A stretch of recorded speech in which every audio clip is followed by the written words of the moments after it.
સુરતના પલસાણાના માખીકા ગામમાં બની આગની ઘટના। શ્રી બાલાજી કેમિકલ કંપનીમાં આગ લાગી। કેમિકલ ફેક્ટરીમાં ભીષણ આગની ઘટના। કેમિકલ ભરેલ ટેન્કર પણ આગની ચપેટમાં આવ્યું। ફાયર વિભાગની 10થી વધુ ગાડીઓ ઘટના સ્થળ પર પહોંચી છે। કેમિકલ કંપની હોવાથી આગ વધુ વિકરાળ બની છે।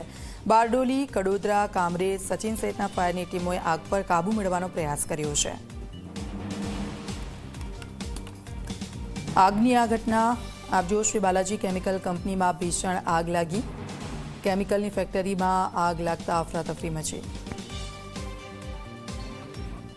जी पलसाणा में ग्लोबल पार्क में एक बालाजी केमिकल्स कंपनी में आगनो बनाव बनेल है। 10:30 ની आसपास कॉल मळेलो हतो बारडोली फायर ब्रिगेड ने तथा ईआरसी फायर ब्रिगेड ने।